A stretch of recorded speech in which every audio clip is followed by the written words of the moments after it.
चलिए फ्रेंड्स, सभी आ जाए। जय हिंद, वंदे मातरम। आप सभी का स्वागत है जय जीवा एकेडमी में फ्रेंड्स, जो कि शिक्षक परिवार से जुड़ा है। और फ्रेंड्स, आप आज के इस वीडियो में हम ले रखे हैं तो हिंदी पेडागोजी के जो है उपचारात्मक शिक्षण जो क्या है, उपचारात्मक शिक्षण के क्या है महत्व है और क्या है उपचारात्मक शिक्षण की सामग्री। बट फ्रेंड्स, वीडियो स्टार्ट करने से पहले आप लोगों से एक रिक्वेस्ट है कि अगर आप जय जीवा एकेडमी चैनल पर नए हों तो चैनल को सब्सक्राइब कर लीजिएगा और अपने प्यारे फ्रेंड्स में शेयर कर दीजिएगा। और उनसे कहिएगा फ्रेंड्स कि जय जीवा एकेडमी एक चैनल है जो कि शिक्षक परिवार से जुड़ा हुआ है। और फ्रेंड्स, सब्सक्राइब करने का रीज़न ये है कि जैसे हम हर रोज़ जो है आपके लिए नए नए वीडियोस तैयार करते हैं वो आप तक सबसे पहले पहुंच जाए और आपको देखने में मतलब जो है सबसे पहले मिल सके। ठीक है ना फ्रेंड्स? तो जैसा कि आप लोग जो है आज के इस वीडियो से जो हम आपको बता रहे हैं उसमें से आपको जो है 1 या 2 क्वेश्चन जो है देखने को मिलेंगे। कहीं ना कहीं ये जो है 1 या 2 क्वेश्चन आपको कहीं ना कहीं देखने को मिलेंगे। ठीक है ना? अब देखिए फ्रेंड्स, जैसा कि मैंने आपको पिछली वीडियो में मैंने बताया था, थोड़ी तबीयत डाउन सी चल रही है, उसके बावजूद जो है हम आपके लिए जो है वीडियो तैयार कर रहे हैं। ठीक है ना? तो देखिए, अभी जैसे बातें हो चुकी हैं, अभी इधर सभी लोग जो हैं इधर ध्यान दीजिएगा। और फ्रेंड्स, एक बात और याद रखिएगा, आपको जो है 3 चीज़ें ओपन करके रखनी है। 3 चीज़ें कौन कौन सी है वो आप लोग अच्छे से जानते हो। ठीक है ना? एक बात समझना, जैसा कि आप जानते हो उपचारात्मक जो शिक्षण है तो वो क्या है, तो उपचारात्मक शिक्षण निदानात्मक के किस मतलब जो उपचारात्मक शिक्षण है वो किसके बाद आता है, निदानात्मक शिक्षण के बाद आता है। अब क्योंकि वो इसलिए मतलब बाद में आता है, तो नैदानिक परीक्षण के द्वारा पहले छात्रों के क्या अधिगम में होने वाली कठिनाइयों की जानकारी प्राप्त की जाती है। मतलब इनका कहने का मतलब ये है कि जैसे मतलब बच्चे अधिगम का मतलब क्या होता है, लर्निंग, सीखना। तो जब बच्चे सीखते हैं और सीखते समय जो कठिनाइयाँ होती है, जो गलतियाँ होती है, तो उन गलतियों के हमको क्या करना चाहिए, जानकारी, मतलब कि उन गलतियों को देखना, जानकारी प्राप्त करना मतलब की जाती है। ठीक है ना? और उसके बाद जो होता है उपचारात्मक शिक्षण के द्वारा दूर करने का प्रयास करना चाहिए। अब जैसे जब बच्चों की अगर गलती आपको दिखेगी तो आप क्या करोगे, बच्चों की गलती सुधारने की कोशिश करोगे। बच्चों को आप बताओगे कि बेटा आपकी ये गलती है, आपको इस चीज़ में जो है थोड़ा बहुत सुधार करना पड़ेगा, बदलाव करना पड़ेगा। तो बच्चा क्या करेगा, उस चीज़ को जैसे आप मतलब उसको मतलब जो है जैसे उसने रॉन्ग लिखा हुआ है, ठीक है ना, बट अगर आप जो है राइट लिख के अगर मतलब उसको राइट का निशान लगाओगे तो बच्चा उस शब्द के ऊपर जो है बार बार क्या करेगा, नकल करते रहेगा। उसको सीखेगा कि मेरा ये शब्द जो है गलत ऐसा हो रहा था, ये अक्षर जो है गलत हो रहे थे। ठीक है ना? अब देखिए फ्रेंड्स, जैसे कि अभी जो है हमने देख लिया कि उपचारात्मक शिक्षण क्या है, वो मैंने आपको बता दिया। अगर आपको एग्जाम में से ये देखने को मिल सकता है कि उपचारात्मक शिक्षण निदानात्मक के बाद आता है, क्योंकि नैदानिक परीक्षण के द्वारा मतलब ये जो है पेडागोजी में आपको देखने को मिल सकता है, पेडागोजी में। ठीक है ना? अब इसके कुछ पॉइंट बना देगा और आपको जो है 1 पॉइंट रॉन्ग दे देगा और बाकी 3 पॉइंट जो है कैसे राइट दे देंगे। ठीक है? या तो 1 राइट दे देंगे, बाकी 3 जो है गलत दे देगा। अब उसी तरह हम बात करते हैं उपचारात्मक शिक्षण के जो है महत्व है। तो महत्व क्या है, तो इसका महत्व किस तरह से होता है उसको भी थोड़ा ध्यान से देखिएगा। तो जैसे हम महत्व की बात करते हैं तो बच्चों के सीखने में आने वाली कठिनाइयों को दूर करना, दूर करने का क्या करना, हमको प्रयास करना कि बच्चों को जो मतलब सीखने में जो कठिनाइयाँ होती है, जो कठिनाइयाँ आती है, उन कठिनाइयों को दूर करने का क्या करना चाहिए, प्रयास करना चाहिए। ठीक है ना? अब देखिए, जैसे सेकेंड नंबर की हम बात करते हैं तो सेकेंड नंबर में हमारा होता है तो बच्चों की क्षमता को सही दिशा में मोड़ने में सहायता मिलती है। अगर जब बच्चा गलत दिशा में भटक रहा हो, अगर वो कहीं और दूसरे रास्ते में जा रहा हो, उसको जैसे आप मतलब हिंदी पढ़ा रहे हो और हिंदी के लेक्चर में वो इंग्लिश में अगर पढ़ रहा हो, तो बच्चों को क्या करना चाहिए, उसको जो है इंग्लिश से उसका माइंड हटा के हमको किस में लाना चाहिए, हिंदी में लाना चाहिए। ठीक है ना? अब देखिए फ्रेंड्स, सभी फ्रेंड्स से इधर सुनिएगा, अच्छे से समझ में आएगा। आप लोग शुरू से अंत तक हमारे साथ बने रहिए। ठीक है ना? अब एक बात समझना दोस्त, जैसे कि मतलब आप जानते हो कि बच्चों की व्यक्तिगत संबंधित समस्याओं का क्या करना, निराकरण हो जाता है। मतलब समस्याओं का क्या निकल जाता है, समाधान निकल जाता है। ठीक है ना। आगे देखिए, जैसे हम देखते हैं तो उपचारात्मक शिक्षण से बच्चों में आत्मविश्वास की वृद्धि होती है। जैसे आप उपचारात्मक शिक्षण मतलब उपचारात्मक विधि द्वारा अगर आप बच्चों को शिक्षा देते हो तो उस विधि के जरिए जो शिक्षा ग्रहण करते हैं बच्चे, तो उसमें जो होता है तो क्या होता है, आत्मविश्वास बढ़ता है। क्या आत्मविश्वास मतलब खुद पे विश्वास बढ़ता है। ठीक है ना। वो इतना मतलब कि उसको जो है उस शब्दों को लेके, जो जिस वाक्य को लेके, तो खुद के अंदर जो है क्या करेगा, आत्मविश्वास, मतलब आत्मविश्वास की क्या हो जाएगी, वृद्धि हो जाएगी। मतलब कि आत्मविश्वास जाग उठेगा। ठीक है ना। अब जैसे आप जानते हो कि जैसे जो है हम आगे का जो पॉइंट ले रहे हैं, तो शिक्षण को प्रभावशाली बनाने में सहायता मिलती है। जैसे हम शिक्षा मतलब जैसे हम पढ़ाते हैं बच्चों को, तो बच्चों को पढ़ाते हैं तो उसमें क्या होता है कि जब हम उपचारात्मक शिक्षण विधि का हम इस्तेमाल करते हैं तो उसमें जो होता है बच्चों को कैसा प्रभावशाली मतलब शक्तिशाली बनाने में ये क्या करती है, हमारी सहायता करती है। क्या करती है, सहायता करती है। ठीक है ना। मतलब बच्चों को अच्छे से मतलब पढ़ने में जो है उनकी रुचि उत्पन्न हो, उनकी उत्सुकता बढ़े, तो ये जो सारी चीज़ें होती है तो ये किसके जरिए होती है, तो उपचारात्मक शिक्षण के जरिए होती है। अब जैसे हम देखते हैं इसका जो आखिरी का जो पॉइंट होता है वो कौन सा है, तो बच्चों द्वारा की जाने वाली त्रुटियां सुधार करने में सहायक होती है।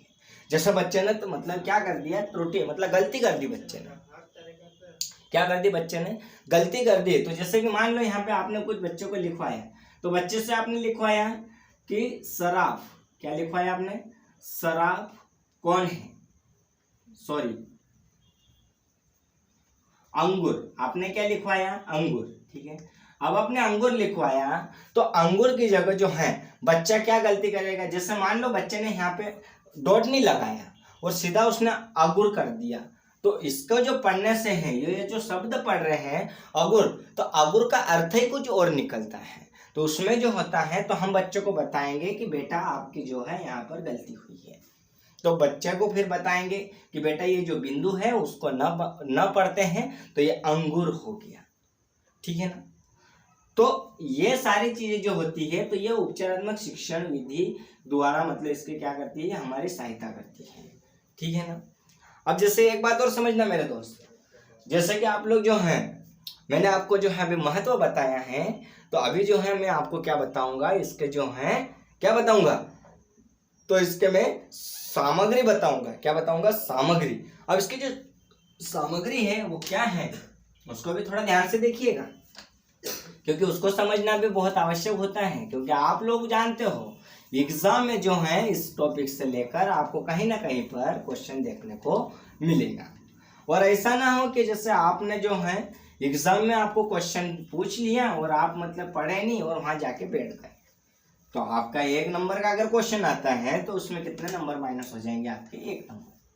और आप लोग ये सभी जानते हो कि अपने जो होता है, जैसे हम व्यापम की तैयारी करते हैं तो उसमें जो होता है पॉइंट के बाद जो अंक होते हैं, जैसे 0.50 होता है या 0. कितना होता है 99 होता है, तब भी मतलब क्या होता है, नंबर कट जाता है। ठीक है ना। अब उस नंबर के लिए हमको क्या करना पड़ेगा, तो उसमें जैसे आप लोग जानते होंगे, आप में से बहुत सारे ऐसे होंगे जो मतलब क्या मतलब कुछ पॉइंट से रह गए होंगे, तो इसीलिए हम आपको कहते हैं कि आपको जो है हमारे साथ जो है शुरू से अंत तक बने रहना है, ताकि आपको अच्छे से समझ में आ सके। ठीक है ना। अब देखो, अधिगम का मतलब तो आपको पता है और सामग्री का मतलब भी आपको पता है। अब जो शिक्षण का मतलब भी आपको पता है और अधिगम का भी और सामग्री का भी। ठीक है ना। अब जो देखो, अधिगम का मतलब होता है सीखना, सामग्री का मतलब होता है सामान, ये आप लोग सभी जानते हो। लेकिन इसके लिए जो होती है, तो इसके जो सामग्री होती है वो कैसे होती है, तो जैसे हम देखते हैं इसका जो पहला पॉइंट होता है, तो पहला पॉइंट इसका क्या है, तो शिक्षण प्रक्रिया को सरल, रोचक, आकर्षक बनाने के लिए जिन साधनों का हम प्रयोग करते हैं उन्हें अधिगम सहायक सामग्री कहते हैं। जैसे आप मतलब बच्चों के अंदर जो क्या है सरल, मतलब जो आप बच्चों को पढ़ा रहे हैं वो सरल बनाना चाहते हैं। कैसे? सरल या तो फिर रोचक बनाना चाहते हैं। रोचक बोले तो कैसा? अरे रोचक मतलब कि बच्चों को जो है आप किस में, अपनी अगर इजी लैंग्वेज में कहा जाए तो बच्चों को जो है मस्ती मस्ती में पढ़ाना। तो अगर ये सारी चीजों का अगर आप इस्तेमाल करते हो तो ये जो होती है हमारी शिक्षण अधिगम जो सामग्री होती है वो क्या करती है? सहायता प्रदान करती है। क्या करती है? सहायता प्रदान करती है। उसी तरह से हम देखते हैं इसका सेकेंड पॉइंट होता है वो क्या है? तो जैसे हम सेकेंड पॉइंट है कि मतलब कि इनसे प्रभावशाली, रुचिकर एवं स्थायी अधिगम होता है। अब जब हम बात करते हैं तो इससे क्या होता है कि बच्चा जो होता है वो प्रभावशाली हो जाता है और कैसा हो जाता है? रुचिकर। कैसा हो जाता है? रुचिकर। अब देखो फ्रेंड्स, रुचिकर और प्रभावशाली मतलब कि शक्तिशाली, और बच्चे को जो होती है जिस चीज आप जो चीज आप पढ़ा रहे हो तो उसमें क्या होने लगती है? रुचि, उत्सुकता बढ़ जाती है। ठीक है ना? तो ये जो थी तो ये किसके अंतर्गत आएगी? तो ये जो हमारा होगा मतलब सीखने में जो सामग्री होती है उसका इस्तेमाल करेंगे तो। ठीक है ना? अब उसी तरह हम लेते हैं तो इनसे कठिन एवं भूतकाल की घटनाओं को आसानी से स्पष्ट किया जा सकता है और इनसे समय की बचत भी हो सकती है। जैसे मान लो बच्चों को कोई सा शब्द जो है, शब्द कैसा लगा? तो शब्द कठिन लग रहा है। कैसा लग रहा है? कठिन लग रहा है, या वो भूल गया है। क्या कर गया है? भूल गया है। तो ये जो है ये दोनों चीजें जो होती है तो इसको जो क्या करना होता है, तो इससे जो होता है मतलब समय भी बचाना होता है। क्या करना? समय की भी अगर बचत करना होती है तो हमको कौन सी विधि मतलब कौन सी सामग्री का इस्तेमाल करना चाहिए? तो शिक्षण अधिगम सामग्री का इस्तेमाल करना चाहिए। अब उसी तरह हम देखते हैं सेकेंड टॉपिक देखते हैं। ठीक है ना? इस सेकेंड टॉपिक को भी ध्यान से समझना मेरे दोस्तों, क्योंकि इससे भी जो है आपको एग्जाम में कहीं ना कहीं क्वेश्चन देखने को मिलेगा। ठीक है ना? देखिए, अगर आपको एग्जाम में जो है अच्छे नंबर लाना है तो आपको जो है हम बता रहे हैं उसको थोड़ा ध्यान से पढ़ना पड़ेगा और ध्यान से समझना पड़ेगा मेरे दोस्तों। ऐसा ना हो कि हम बता दें और आपको जो है मतलब आप ध्यान नहीं दे रहे हो। मैंने आपको यही कहा था कि चिड़िया का कभी एक जगह बसेरा नहीं होता है। चिड़िया क्या करती है? जैसे मतलब जैसे मान लो ये क्या है? एक चिड़िया है। ठीक है ना? ये चिड़िया है, जैसे भी है चिड़िया है। ठीक है? अब ये कौन है? चिड़िया है। अब ये चिड़िया है तो ये जो चिड़िया होती है ना इसका एक जगह कभी बसेरा नहीं होता है। इस चिड़िया का कभी एक जगह बसेरा नहीं होता है। जैसे यहाँ पे एक पेड़ है तो ये इस पेड़ पे क्या कर रही है? चिड़िया तो घोंसला बना रही है, और ये जो घोंसला बना रही है ना तो इसका जो होता है यहाँ पे एक जगह बसेरा नहीं रहेगा। क्यों? क्योंकि जब चिड़िया का घोंसला यहाँ पर है, ये घोंसला है, तो यहाँ पर जो चिड़िया रहेगी ना वो अंडे देते तक रहेगी और अंडे से बच्चे निकलते तक रहेगी। बच्चे जैसे ही मतलब उसके जो चिड़िया के जो बच्चे होते हैं वो जैसे ही उड़ने लग जाते हैं तो वो चिड़िया क्या करती है? इस घोंसले को छोड़ देती है। तो वैसे आपकी वाली चिड़िया भी है, तो इसलिए हम आपको कहते हैं कि आपकी वाली चिड़िया को छोड़ो और इधर वाली चिड़िया पे आ जाओ। ठीक है ना? अब आप लोग डिसाइड करना कि आपको चिड़िया जैसे रहना है या इंसानों जैसे रहना है। ठीक है? अब जैसे हम देखते हैं, अब जब हम सामग्री के प्रकार देख रहे हैं तो शिक्षण सामग्री के प्रकार कौन से?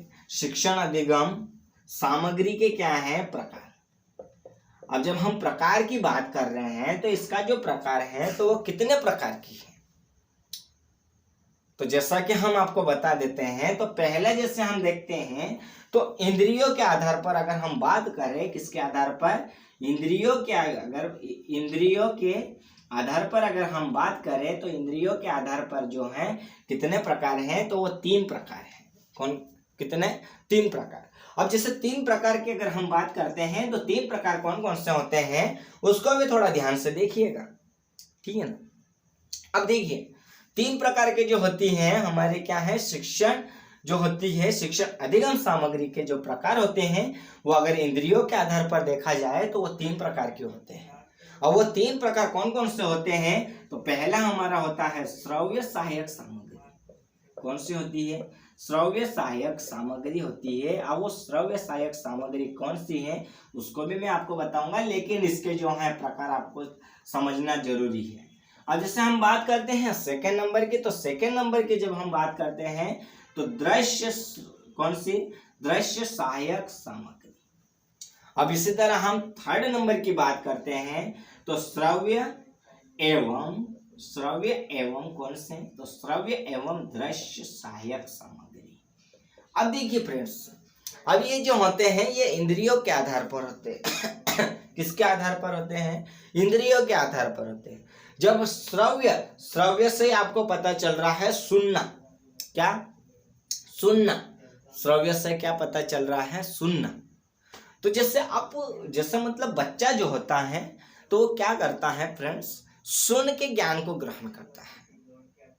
अब सुन के ज्ञान को जो है ग्रहण करता है तो वो जो होते हैं, जो जैसे मतलब बच्चा जो है सुनकर मतलब कौन कौन सी वस्तुओं से ज्ञान ग्रहण करता है, तो जैसे हम बात करते हैं रेडियो से, किससे, रेडियो से, टेप रिकॉर्ड से, किससे, टेप रिकॉर्ड से, और अगर हम आगे और बात करते हैं तो ग्रामोफोन से, किससे, ग्रामोफोन। अब देखिए फ्रेंड्स, ये जो है तो जैसे अगर हम बात करते हैं तो श्रव्य में जो होता है मतलब सुनकर जो है ज्ञान को अर्जित करना, मतलब ज्ञान को प्राप्त करना, तो वो कैसा हो, तो उस जो साधन होते हैं वो कौन कौन से होते हैं। तो जैसे हम बात करें रेडियो की, तो रेडियो में जो होता है बच्चा कुछ भी देख नहीं सकता है, बच्चा केवल सुन सकता है और उसको क्या कर सकता है, अर्जित कर सकता, मतलब क्या कर सकता है, प्राप्त कर सकता है। अब उसी तरह हम टेप रिकॉर्ड की बात करें, अगर आप किसी बच्चे को या आप किसी और को टेप, मतलब एक जैसे कैसेट आती थी जिसको टेप रिकॉर्ड कहते हैं, अगर आपने जो है आप सारी चीज़ें जो है रिकॉर्ड करके उनको दे रहे हो और उनको कह रहे हो कि बेटा घर जाके इसको सुन लीजिएगा, तो आप जो बता रहे हो, आप जो मतलब वहाँ लिख रहे हो, वो बच्चे को दिखेगा क्या, नहीं दिखेगा। तो बच्चा क्या करेगा, उसको ले जाएगा और एक टेप रिकॉर्ड जो है रेडियो में या किसी में बिठा देगा और उसको क्या करेगा, वो सुनेगा। तो जो आप बता रहे थे तो वो बच्चा क्या कर लिया, सुन लिया, तो उसको समझ भी लिया, मतलब ग्रहण कर लिया, ठीक है। अब वैसे हम बात करते हैं दृश्य सहायक सामग्री। अब फ्रेंड्स जो दृश्य जो सहायक सामग्री है ना, वो क्या है, दृश्य से ही आपको पता चल रहा है देखना, क्या, देखना। अब इसमें जो दृश्य की जब हम बात करते हैं तो इसमें जो होता है बच्चा देख कर ज्ञान को अर्जित करता है, क्या करता है, देख कर ज्ञान को अर्जित करता है या ग्रहण करता है। और वो कौन सी चीज है जिससे मतलब बच्चा क्या, देख कर। तो जैसे आप लोग को पता है, आज के तौर पे अगर देखा जाए ना तो बच्चा अधिकतर चीजें जो है देखता ही रहता है, और वो किस में देखता है वो आप अच्छे से जानते हो, मोबाइल फोन में। जैसे अगर उसको कार्टून देखना होगा तो टीवी से पहले वो मोबाइल को उठाएगा और उसके मनपसंद कार्टून लगा के वो देखेगा।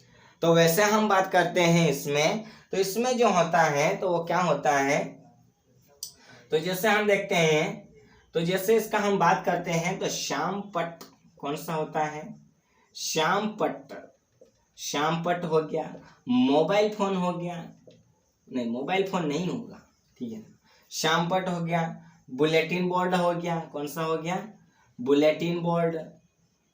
अब ये जो है, अब इसमें जैसे मैं आपको बता रहा हूँ तो आप लोग क्या कर रहे हो, आप लोग देख रहे हो ना, तो ये किसके अंतर्गत आएगा। अगर मैं आपसे पूछूं, अगर आप कमेंट करके बताइएगा कि जो मैं आपको बता रहा हूँ, पढ़ा रहा हूँ, तो वो किस में आएगा, दृश्य में आएगा या श्रव्य में आएगा या श्रव्य दृश्य दोनों में आएगा, ये आपको कमेंट करके हमको बताना है, ठीक है। अब वैसे हम देखते हैं तो दृश्य जो होता है मतलब श्रव्य और दृश्य की अगर हम बात करते हैं तो वो क्या है, उसको थोड़ा ध्यान से देखिएगा, ध्यान से समझिएगा मेरे दोस्त, ठीक है ना। अब जैसे आप लोगों को बता दे कि इसमें जो होता है तो ये जो इसमें क्या करता है, बच्चा देखता भी है और सुनता भी है। अब जैसे अगर बात कर लें तो इसमें कैसे, तो जैसे हमारे पास क्या हो गया, टीवी हो गया, टीवी के बाद क्या हो गया, मोबाइल फोन हो गया, क्या हो गया, मोबाइल फोन हो गया। फिर जैसे हम देखते हैं मोबाइल फोन, जैसे कंप्यूटर हो गया, ठीक है। तो ये जो सारी चीजें होती है तो ये किसके अंतर्गत आती है, तो श्रव्य एवं दृश्य सहायक सामग्री के अंतर्गत आती है। क्योंकि इसमें क्या होता है, बच्चा जो होता है जो मतलब जो होता है देखता भी है और उसको सुनता भी है, मतलब दोनों काम करता है, ठीक है ना। अब देखो फ्रेंड्स, अगर जब हम बात करते हैं, जैसे मैंने आपको बता दिया इंद्रियों के आधार पे मैंने बताया, वैसे हम सेकेंड नंबर का जो इसका लेते हैं तो इसके जो प्रकार होते हैं, शिक्षण अधिगम सामग्री के जो प्रकार होते हैं तो वो कितने होते हैं, तो वो 2, 3, 4, 5 कितने होते हैं, ठीक है। अब जितने भी होते हैं उसको आगे हम देखेंगे बाद में। अब जैसे हम बात करते हैं, इसमें जब हम बात करते हैं तो इंद्रियों के आधार पर मैंने बता दिया। अब जैसे मैं आपको बताता हूं तो तकनीक के आधार पर, तकनीक के आधार पर, अब जो तकनीक के आधार पर है फ्रेंड्स वो क्या है उसको जरा ध्यान से समझिएगा। तो जैसे तकनीक के आधार पर अगर हम बात करते हैं तो पहला जो हमारा होता है कठोर उपागम। कैसा होता है, कठोर उपागम। फिर जैसे हम सेकेंड नंबर की हम बात करते हैं बी पे, तो जैसे हमारे जो होता है तो कौन सा होता है, मृदु उपागम। कौन सा होता है, मृदु उपागम। ये जो होते हैं ये किसके आधार पर होते हैं, तो ये तकनीक के आधार पर होते हैं। उसी तरह हम देखते हैं तीसरे नंबर का, तो तीसरे नंबर का जो हमारा होता है वो परिक्षेपण के आधार पर, परिक्षेपण के आधार पर। अब इसको समझिएगा, जब हम परिक्षेपण के आधार पर देखते हैं तो ये भी 2 प्रकार का होता है। जैसे हम बात करते हैं पहले की, तो ये जो हमारा पहला होता है तो प्रक्षेपी, क्या है पहला, प्रक्षेपी सामग्री। कौन सी है, प्रक्षेपी सामग्री। और बी नंबर की अगर हम बात करते हैं तो बी नंबर पे जो हमारा होता है कौन सा होता है, अप्रक्षेपी सामग्री, ठीक है ना। अब इसको थोड़ा समझिएगा, जो प्रक्षेपी सामग्री है जो यानी कि परिक्षेपण के जो आधार पर जो होती है, तो प्रक्षेपी जो सामग्री होती है वो क्या है, तो जिन चीजों के प्रदर्शन के लिए मशीनों की जरूरत होती है ना। जैसे जैसे हम कोई सी चीज प्रस्तुत कर रहे हैं और उसके जो मतलब उसको प्रस्तुत करने के लिए जैसे हमको किसकी जरूरत होती है, मशीन की अगर आवश्यकता पड़ती है तो वो किसके अंतर्गत आती है, तो प्रक्षेपी के अंतर्गत आती है। जैसे मान लो अगर आप सिनेमा हॉल में जो है कई मूवी देखने जा रहे हैं, नाटक देखने जा रहे हो, तो सिनेमा हॉल में जो होती है क्या, एक मशीन लगी हुई, जिससे क्या होता है तो बोर्ड पे जो होती है उसकी लाइट जाती है और उसके जरिए जो होते हैं वहाँ पे जो भी चित्र मतलब होते हैं वो दिखाई देते हैं। अब उसी तरह हम बात करते हैं अप्रक्षेपी, तो अप्रक्षेपी में क्या होते हैं, तो इसमें जो होता है मशीन की जो होती है आवश्यकता नहीं होती है।